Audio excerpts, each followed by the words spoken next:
시작하길 원합니다. 갈라디아서 6장 1절에서 10절 말씀입니다. 오늘 갈라디아서 6장 1절에서 10절 말씀을 통해서 때가 이름에 거두리라 라는 제목으로 함께 말씀을 나누겠습니다. 갈라디아서 6장 1절부터 10절을 교독을 하겠습니다. 제가 먼저 1절을 읽겠습니다. 형제들아, 사람이 만일 무슨 범죄한 일이 드러나거든 신령한 너희는 온유한 심령으로 그러한 자를 바로잡고 너 자신을 살펴보아 너도 시험을 받을까 두려워하라. 너희가 짐을 서로 지라. 그리하여 그리스도의 복을 성취하라. 만일 누가 아무것도 되지 못하고 된 줄로 생각하면 스스로 속임이라. 각각 자기의 일을 살피라. 그리하면 자랑할 것이 자기에게는 있어도 남에게는 있지 아니하리니. 각각 자기의 짐을 질 것이라. 가르침을 받는 자는 말씀을 가르치는 자와 모든 좋은 것을 함께하라. 스스로 속이지 말라. 하나님은 업심 여김을 받지 아니하시나니 사람이 무엇으로 심든지 그대로 거두리라. 자기의 육체를 위하여 심는 자는 육체로부터 썩어질 것을 거두고 성령을 위하여 심는 자는 성령으로부터 영생을 거두리라. 우리가 선을 행하되 낙심하지 말지니 포기하지 아니하면 때가 이름에 거두리라. 그러므로 우리는 기회 있는 대로 모든 이에게 착한 일을 하되 더욱 믿음의 가정들에게 할지니라. 아멘. 우리가 믿는 하나님은 언약의 하나님이십니다. 하나님의 언약의 백성들에게 약속을 하시고 그것을 성취하시고 이루어 가시는 하나님이십니다. 그 하나님께서 우리에게 약속하셨습니다. 그게 바로 구약 성경이죠. 첫 약속이죠.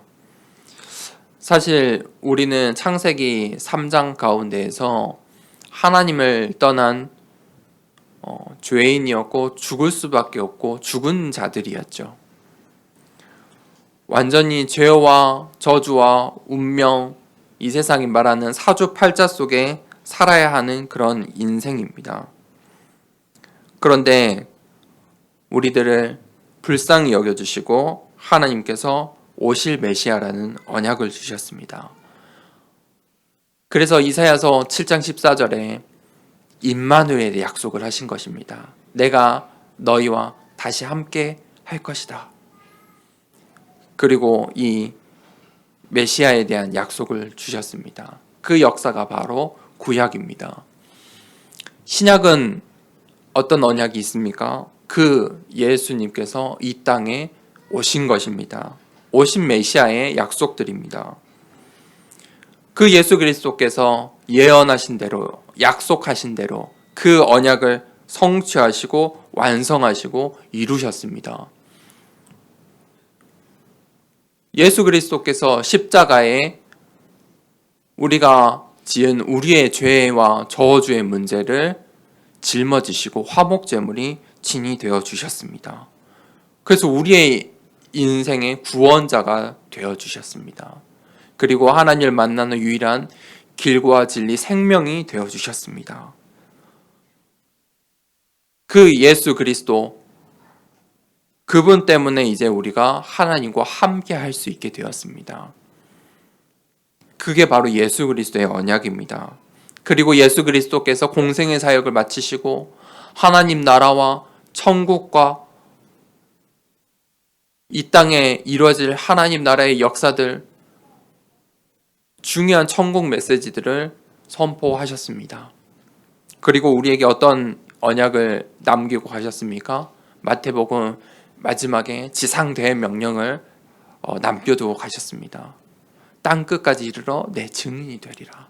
모든 족속의 제자를 삼으라. 사도행전 1장 8절에는 땅 끝까지 이르러 내 증인이 되리라. 그 언약을 우리에게 남기고 가셨습니다. 그래서 우리가 이제 언약의 백성으로, 그 언약이 이루어지는 역사 가운데 언약의 백성으로, 하나님의 백성으로 하나님께 쓰임받는 역사의 도구로 살아가고 있는 것입니다. 구약의 역사가 끝이 있고 신약의 역사가 끝이 있듯이 우리가 사는 이 시대의 역사도 끝이 있습니다. 이게 종말의 때이죠. 예수님께서 다시 오시겠다고 약속하신 그날이죠.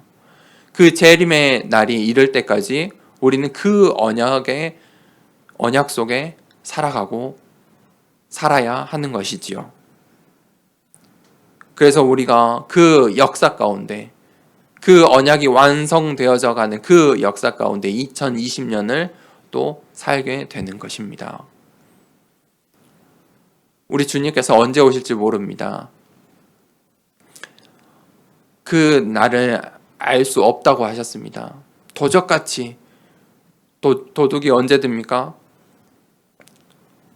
도둑 맞고 나서 도둑 맞은 줄 알죠.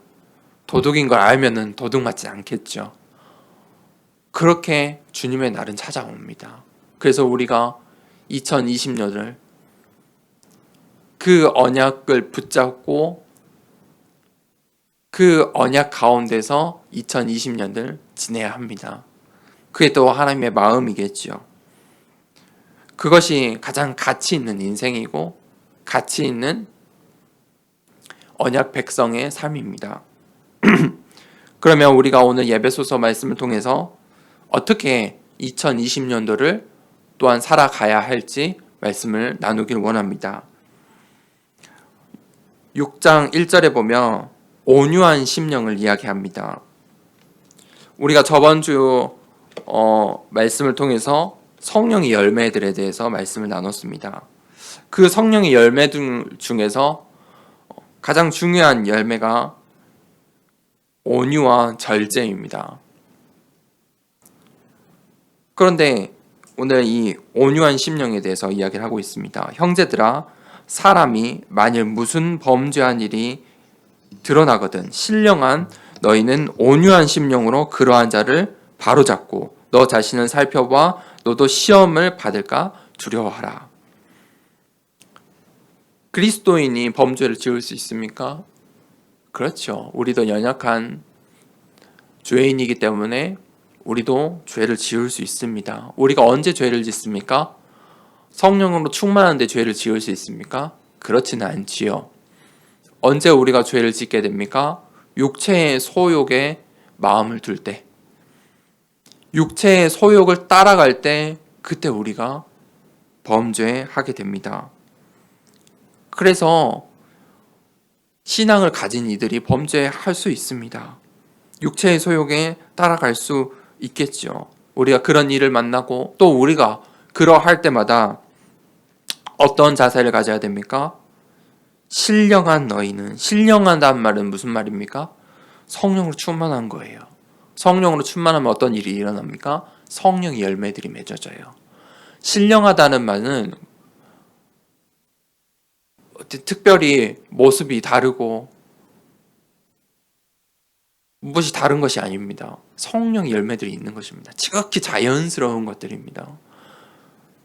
지극히 자연스러운 성령의 열매들이 있는 사람이 신령한 사람입니다. 그 신령한 너희는 온유한 심령으로 그러한 자를 바로잡고 온유한 심령으로 그들을 도와야 하는 것입니다. 온유한 마음이 어떤 마음입니까? 부드러운 마음입니다. 저도 설교를 준비하는데 또 다시 생각이 되더라고요. 온유한 마음이 무엇이지? 저한테 그 온유한 마음이 이렇게 잘 안 다가오고 저도 이 마음이 쉽지 않은가 봐요. 다시 한번 정리를 해봤어요. 온유한 마음이 무엇인가? 부드러운 마음이에요. 그런 성질이에요. 성격이에요. 그리고 남을 불쌍히 여기는 거예요. 그 온유하다는 거예요. 온유한 마음이에요. 온유한 마음을 가지고 있는데 급할 수 있겠습니까? 그렇지 않죠. 온유한 마음이 있으면 기다려지고 절제할 수 있는 거겠죠. 온유한 마음이 참 중요한 것이죠. 그 온유한 마음으로 다른 이들을 살피고 우리 성도들을 살펴야 한다는 것이지요. 그리고 너 자신을 살펴보아 너도 시험을 받을까 두려워라. 그리고 나도 그렇게 넘어지지 않을까 늘 조심해야 한다 이것입니다. 그래서 신앙생활을 하면서 우리가 주의할 것이 남을 지적하는 것은 그리 좋은 행실은 아닌 것 같습니다. 남의 좋지 않은 부분들을 화를 내거나 급하게 지적하는 것은 좋은 일은 아닌 것 같습니다. 성령의 열매를 맺기는 쉽지 않은 것 같습니다. 온유한 마음으로 기다리고 다스리고 권유하는 것이 성령의 열매를 맺는 행실인 것 같습니다. 우리가 그러한 행실을 가져야 합니다. 왜 그러하냐면 이 바리새인들이 어떤 사람입니까? 유대인들의 지도자들입니다. 가르치던 자들이죠. 근데 그 바리새인들을 보면 그들의 행실을 보면 그들은 늘 비난하고 책망하는 일을 했습니다. 자신들의 이 신앙생활을 늘 사람 많은 곳에서 표를 냈고 보여주기를 했고 외식하는 삶을 살았고 다른 이들을 비난하고 책망했던 삶을 살았습니다. 그들은 다 바리새인들은 다 맞는 말로 했습니다. 정확한 말로 했습니다. 그들의 전통으로 이 구약 성경에 줄줄줄 구약 성경을 외우면서 구약 성경을 읊어가면서 다 맞는 말로 이야기를 하였습니다. 그런데 그들은 정작 성령의 열매는 맺지 못했습니다. 오히려 갈라디아 교회를 어렵게 했고 그것은 육체의 욕심이었습니다. 복음의 열매들이 아니었지요. 맞는 말을 한다고 그것이 맞는 성령의 열매를 맺는 행실은 아닙니다. 그렇죠?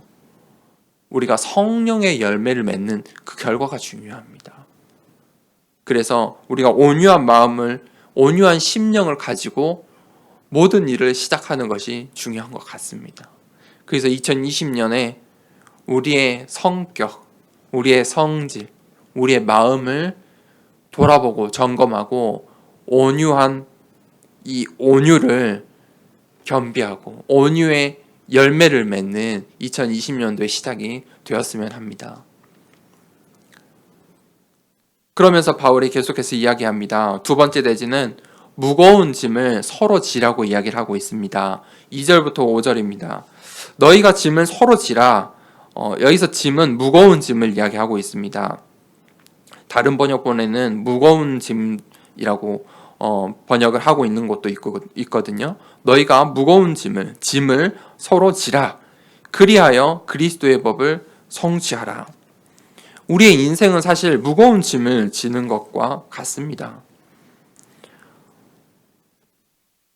우리의 짐은 어떤 짐입니까? 살아가면 살아갈수록 우리의 인생의 과거는 쌓여갑니다. 그렇죠? 현재는요, 늘 현재입니다. 내일 또 오늘이 되고, 오늘이라는 것은 죽지 않으면 계속해서 다가오는 문제입니다. 미래는요, 60세가 되고 80세가 된 어르신도 미래가 있습니다. 내일 걱정을 합니다. 그게 인생입니다. 그래서 죄인으로 이 땅에 살아가며 이 세상 가운데 세상 사람으로 살아가며 그 인생의 짐이 얼마나 무거운지 모릅니다. 살아가면 살아갈수록 그 인생의 짐이 쌓여갑니다. 죄와 저주와 하나님 만나지 못한 그 운명, 사주, 팔자, 그 속에서 종교 생활 속에서 내 열심 속에서 내 욕심 속에서 살아가면서 그것들이 다 우리 인생의 짐이 되는 것입니다. 그 사람들은 그런 무거운 짐을 지고 살아갑니다. 그래서 예수님께서 말씀하셨습니다. 마태복음 11장 28절에서 30절에 수고하고 무거운 짐진 자들아 다 내게로 오라 내가 너희를 쉬게 하리라. 29절에 나는 마음이 온유하고 겸손하나 나의 멍에를 메고 내게 배우라. 그리하면 너희 마음이 쉼을 얻으리라. 30절에 중요한 말씀하고 있습니다. 이는 내 멍에는 쉽고 너희 마음이 쉼을 얻으리라. 우리 그 무거운 짐을 어떻게 해결해 주셨습니까?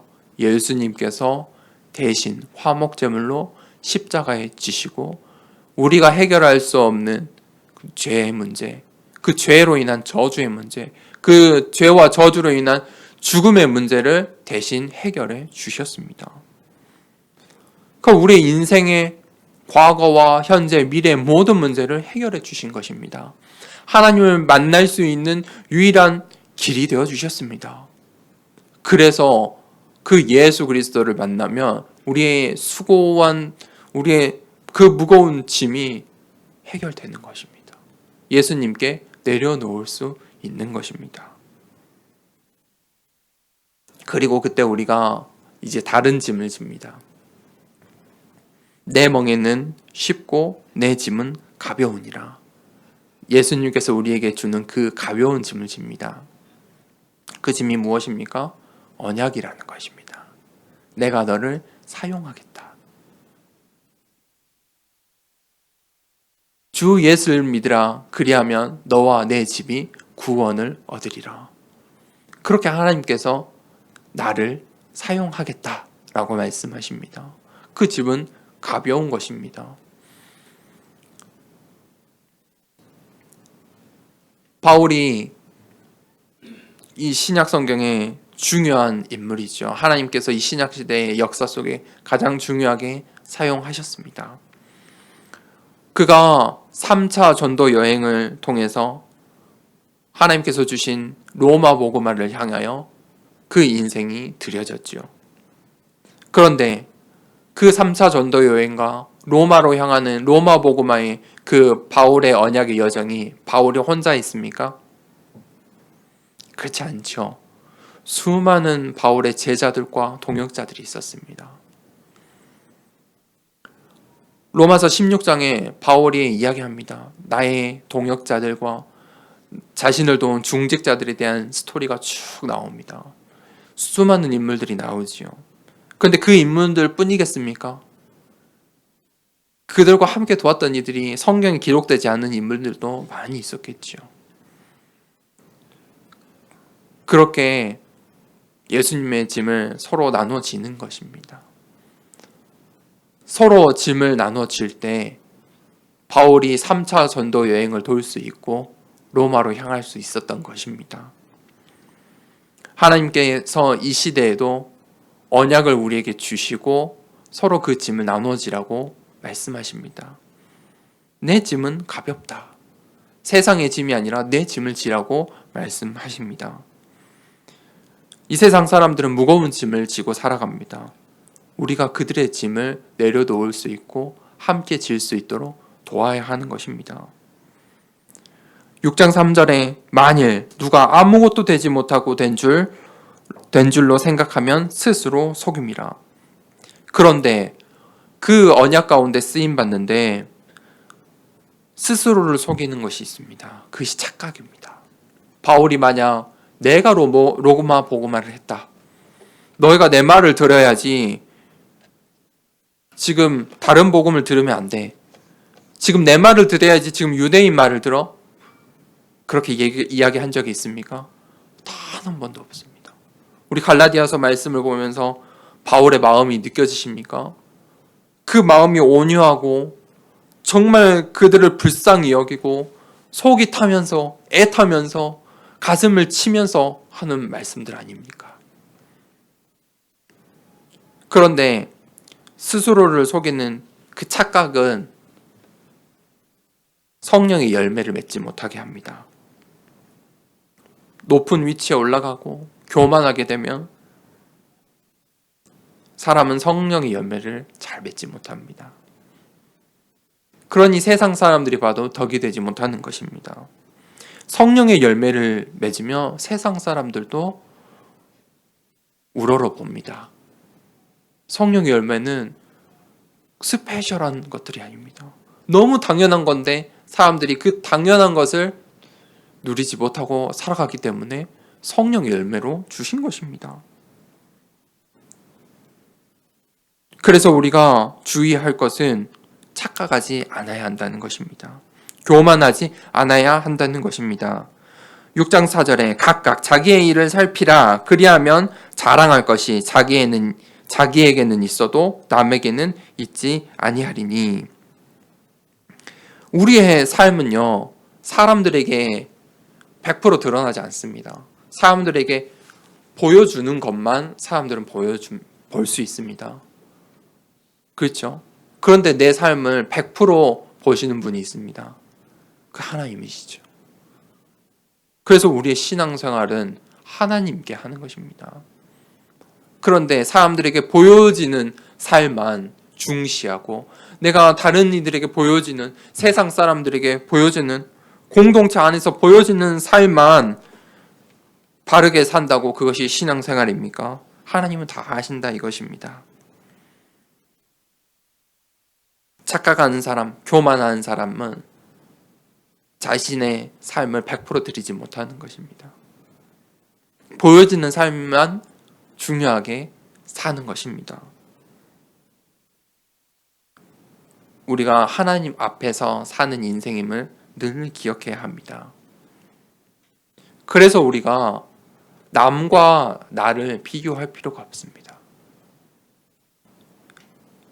남과 세상과 비교하면서 사는 사람들은 두 가지입니다. 첫 번째, 교만합니다. 내가 조금 비교한 대상보다 조금 더 있고 더 잘 살고 자신의 기준에 뭐가 조금 더 있다고 가졌다고 생각하면 교만하게 마련입니다.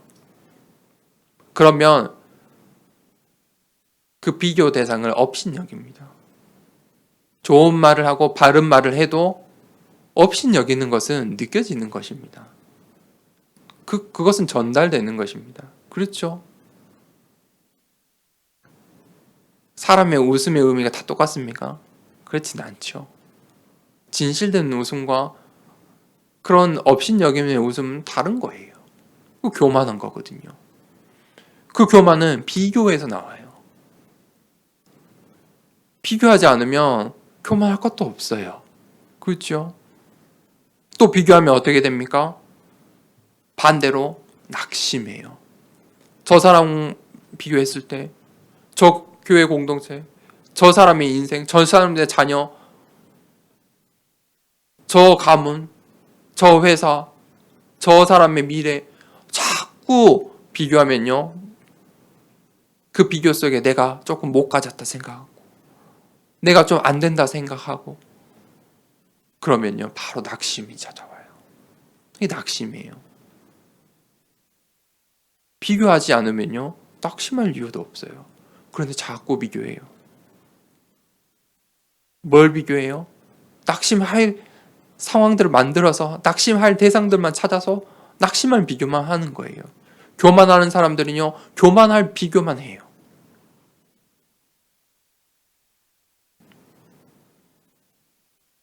그것들은 절대 성령의 열매가 맺어지지 않는다는 것을 기억하셔야 합니다. 육체의 소욕이에요. 육체의 욕심이 있기 때문에 비교하는 거예요. 6장 5절에 각각 자기의 짐을 질 것이라. 자기의 짐을 지는 거예요. 그때 비로소 남의 짐도 나눠줄 수 있는 거예요. 공동체의 짐도 나눠줄 수 있는 거예요. 내 짐을 지지 않고서 다른 것을 할 수가 없어요. 내 짐이 무엇입니까? 나에게 주시는 하나님의 언약이에요. 언약이라는 것은 하나님과 나와 관계 속에 주어지는 거예요. 하나님께서 교회 공동체에도 언약을 주세요. 그런데 그것은 그 자체가 나의 언약은 아니에요. 그 속에서 나의 언약이 또 발견되는 거예요. 로마서 16장의 인물들을 보면은 바울이 자신과 함께했던 동역자들이 쭉 나와요. 같은 역할을 했던 사람이 없어요. 다 달라요.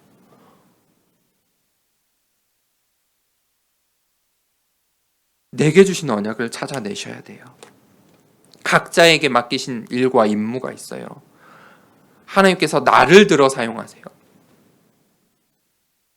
나를 들어 사용하신다는 것은 내 과거, 내 현재, 내 미래 그거 들어 사용하신다는 거예요. 내 모습 그대로, 내가 있는 지금 내 있는 그 모습 그대로 하나님 들어 사용하시겠다는 거예요. 그래서 우리가 우리의 짐을 각각의 자기의 짐을 먼저 지어야 돼요. 그럴 때 로마서 16장의 역사들이 로마로 향하는 로마 복음화의 축복이 있는 거예요. 세 번째 대제에는 때가 이르면 거두리라. 6절에서 10절. 우리가 그렇게 우리의 짐을 지고 갈 때, 각자의 짐을 또 서로 질 때 열매가 맺어져요. 6절에 가르침을 받는 자는 말씀을 가르치는 자와 모든 좋은 것을 함께 하라. 아마 갈라디아 교회에 어려움이 있었죠. 다른 복음을 전하는 자들이 이 교회를 어렵게 했어요. 그러니까 바울과 등지는 자들도 있었고 이 갈라디아 교회의 지도자들과 가르치는 자들과 가르침을 받는 자들 간에 문제가 생긴 거예요. 뭐 때문에요? 다른 복음 때문에요. 반드시 다른 복음, 복음이 아닌 것이 들어오면 그런 문제가 생겨요. 그래서 가르치는 자에게 가르침을 받는 자는 늘 나누어야 돼요. 나누셔야 돼요. 뭘 나누냐? 우리의 육신적인 것, 영적인 것, 우리의 마음 그런 것들을 소통하고 공유해야 돼요. 그래야 이 공동체가 하나의 공동체 되는 것이지요. 그래서 바울이 갈라디아 교회 성도들에게 말하는 거예요. 너희 가르치는 자들을, 교회의 지도자들을 챙겨라. 그들을 챙겨라. 그들의 상황이 어떤지 돌아봐라 하고 이야기하는 것이지요. 그만큼 갈라디아 교회 성도들이 어려움 가운데 있었다는 사실이기도 하지요. 6장 7절에 스스로 속이지 말라. 하나님은 업신 여김을 받지 아니하시나니 사람이 무엇으로 심든지 그대로 거두리라. 여러분, 하나님을 속일 수 있습니까? 그 말 자체가 잘못된 말이죠. 우리 하나님은 전능하신 하나님이세요. 하나님을 속일 수 없어요. 그런데 우리는 속이려고 하지요. 육체의 욕심을 따라 속일 수 있다 생각하는 거지요. 율법주의자들이 그러한 거예요. 우리의 열심으로, 우리의 전통으로 하나님께 의롭다함을 받을 수 있어. 맞는 말 같은데 완전히 잘못된 말이지요. 요즘 현대신학이 다시 이러한 추세로 가고 있어요. 해야 된다. 열심을 내야 한다. 그런데 우리가 우리의 인생을 살고 하나님 말씀을 보면 볼수록 그런 존재가 아니라는 것이 분명하잖아요. 우리가 열심을 내면 낼수록 육체의 소욕, 육체의 열매를 맺는 연약한 존재이라는 것을 드러내고 있잖아요. 바울도 그래서 이야기하지요.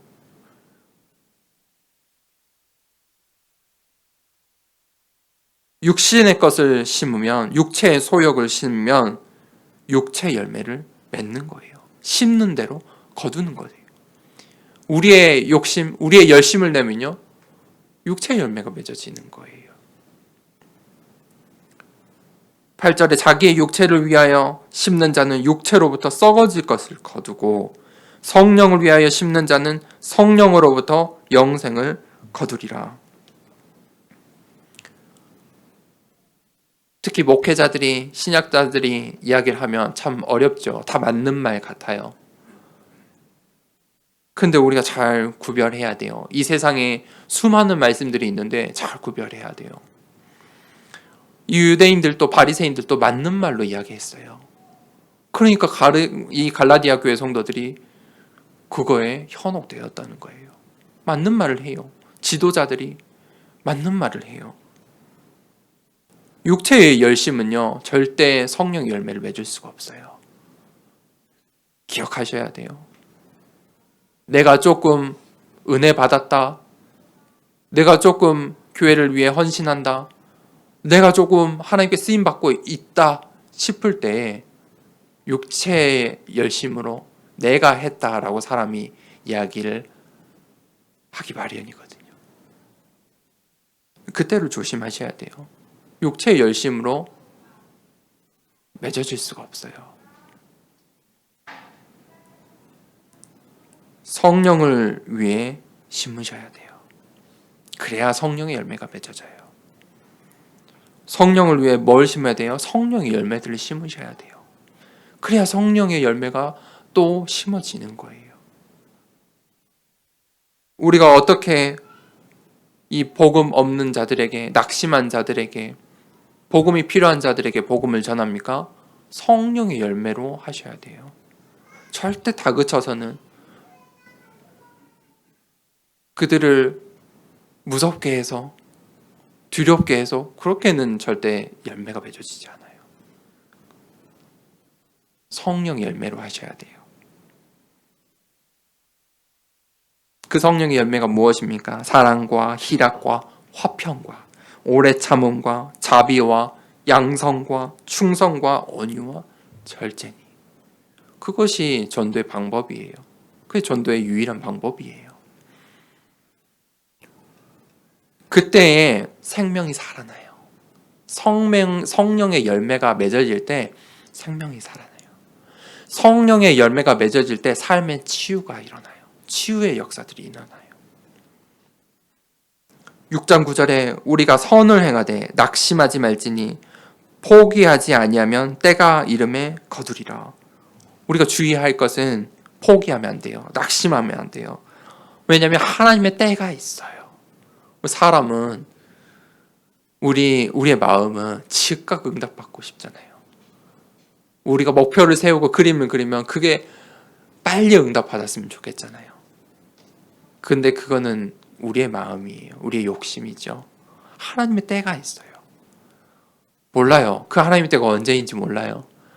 저도 하나님께서 왜 이렇게 갑작스럽게 교회를 시작하게 하시고 또 이런 현장들을 우리 중국인 가족들을 만나게 하시고 우리 수많은 유학생들을 만나게 하시고 저를 이렇게 뭐라 하시는지 모르겠어요. 두고 온 것들이 생각나요. 생각나죠. 열심으로 했던 것들이 생각나요. 그런데 그게 하나님의 시간표, 하나님의 때가 아니라는 거예요. 거기에 순종하는 것이지요. 그리고 하나님께서 우리에게 보여주신 그 언약을 다시 붙잡고 기다리는 거예요. 그때 열매가 맺어지죠. 그때 성령의 열매가 맺어져요. 그거를 심어야 돼요. 그거를 심어야 성령의 열매가 맺어지는 것이죠. 6장 10절에 그러므로 우리는 기회에 있는 대로 모든 이에게 착한 일을 하되 더욱 믿음의 가정들에게 할지니라. 모든 기회가 있을 때마다 착한 일을 하세요. 말 그대로예요. 착한 일, 선한 일, 성령의 열매 맺는 일.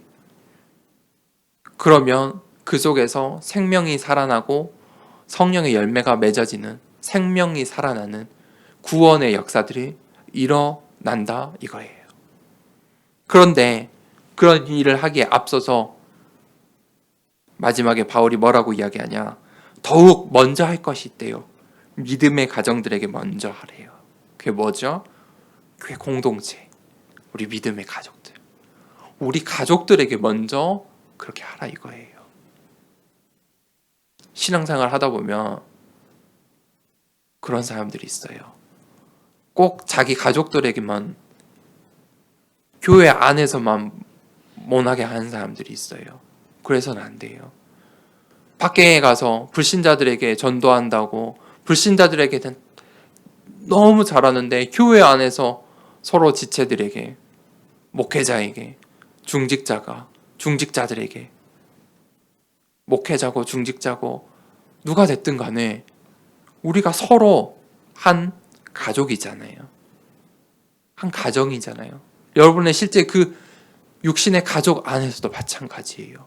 우리가 먼저 그 가정 안에서 착한 일을 행해야 돼요. 가까운 사이일수록 착한 일이 있어야 돼요. 가까운 사이일수록 말을 예쁘게 해야 돼요. 착한 열매를 맺어야 돼요. 가깝다고 말을 함부로 하고 가깝다고 하고 싶은 말을 더 하면 어떻게 되겠어요? 그런데 남한테는 잘하고 그거는 성령의 열매 맺는 일이 아니지요. 우리의 가정부터 우리의 가까운 나의 가장 가까운 가정부터 우리 자녀들부터 착한 일을 시작해야 밖에서도 열매가 맺는 거예요. 결론을 내리겠습니다. 우리가 2020년도에 어떻게 가야 하겠습니까?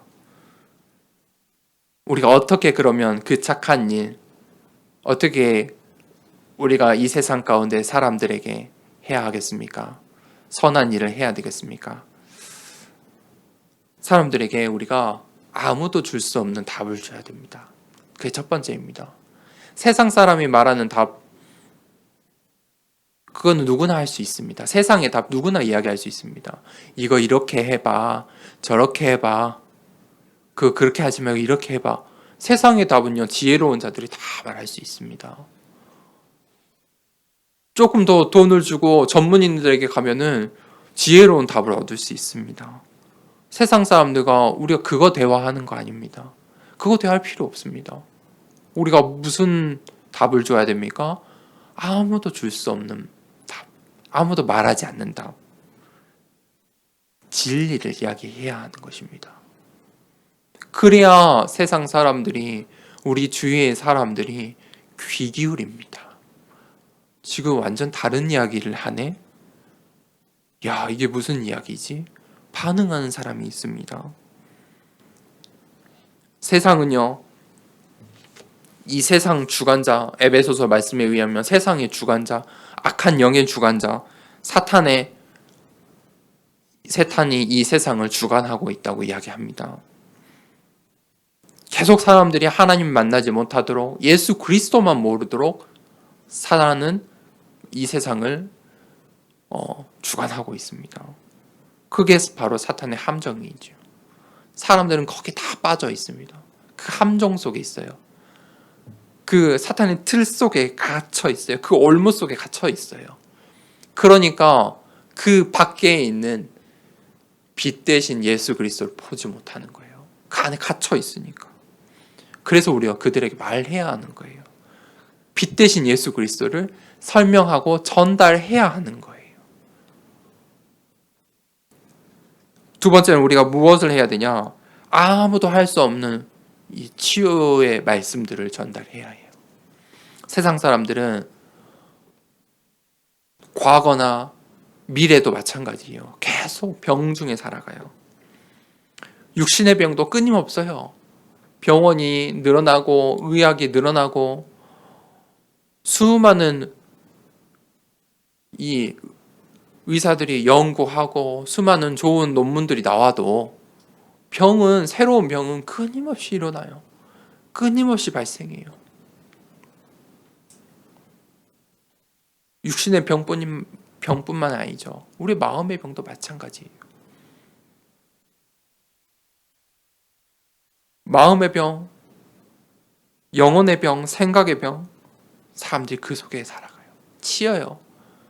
여기 아팠다, 저기 아팠다가 그렇게 살아가요.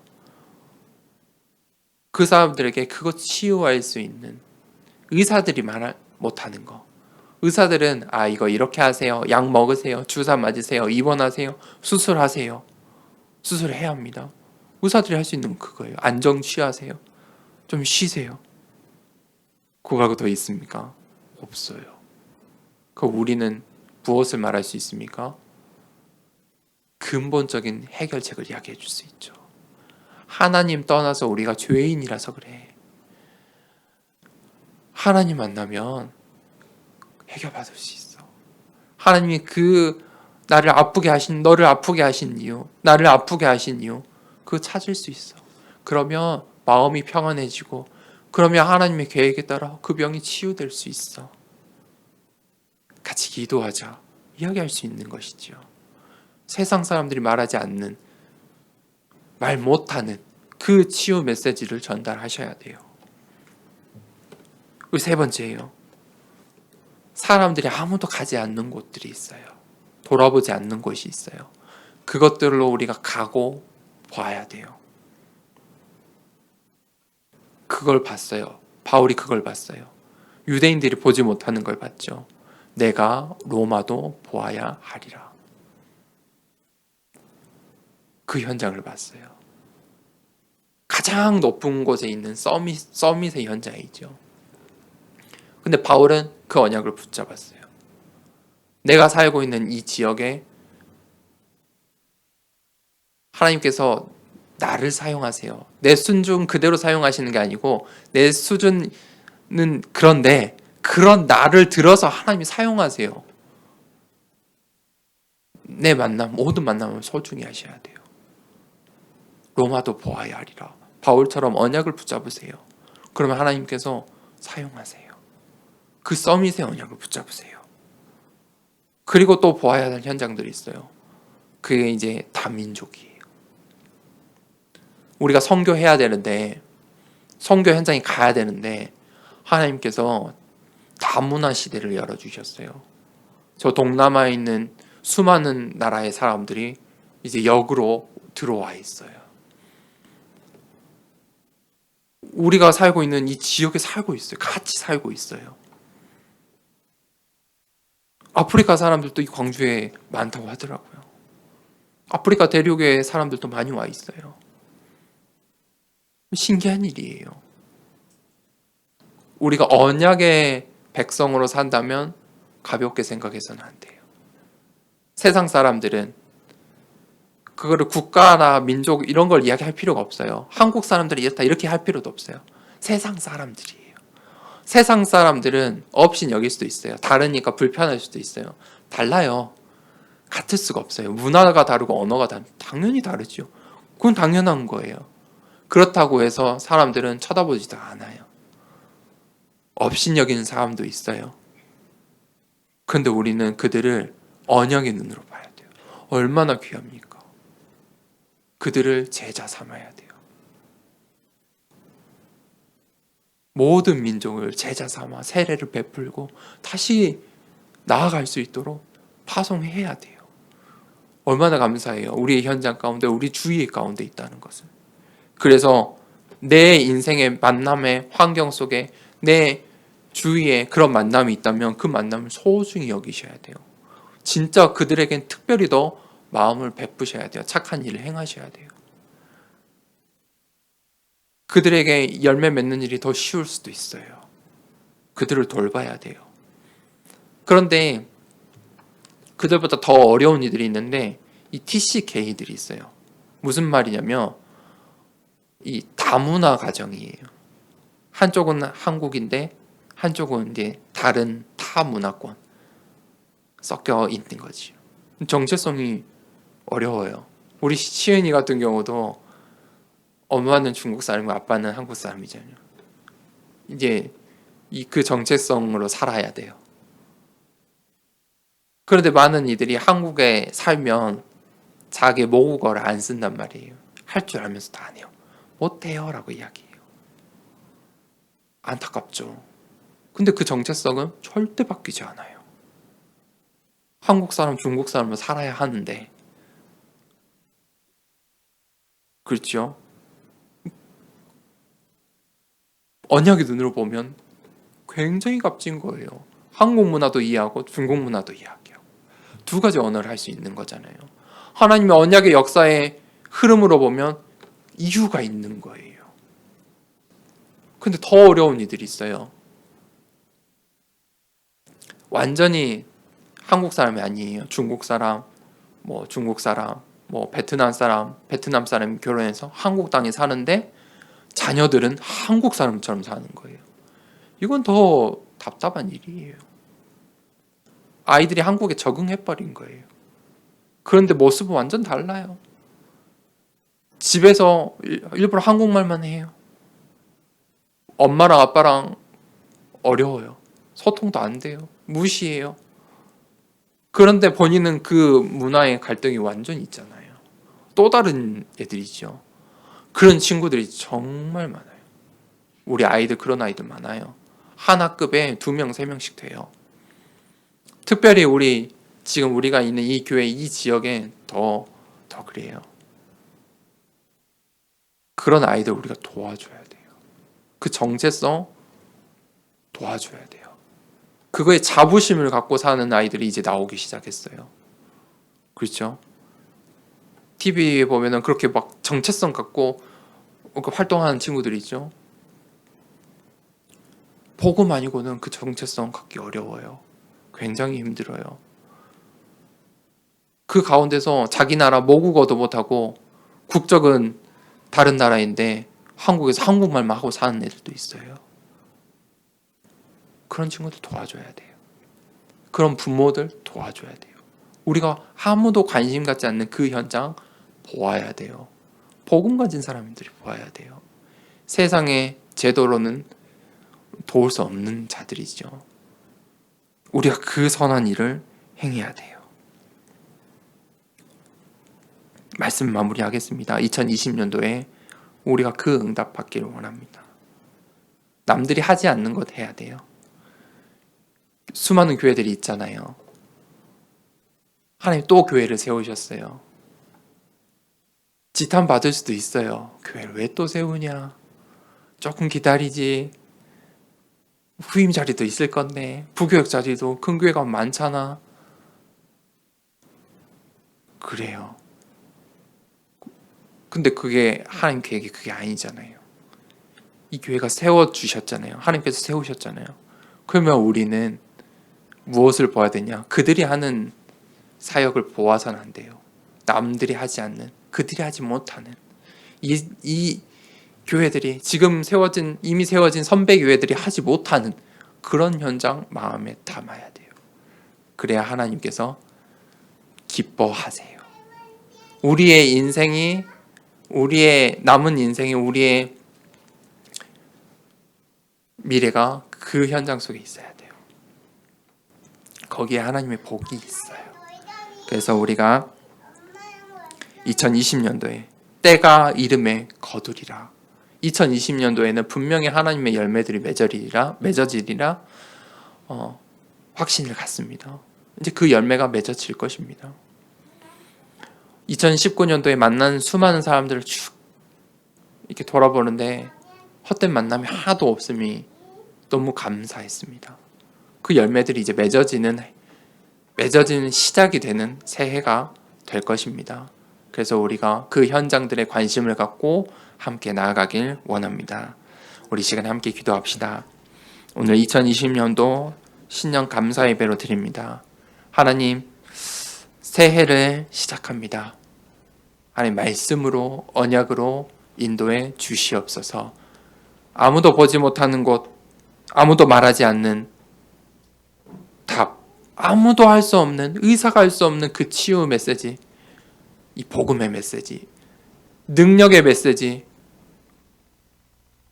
그 복음 전하는 교회로, 인생으로 들어 사용해 달라고 우리 이 시간에 함께 기도하겠습니다. 하나님 아버지 감사합니다.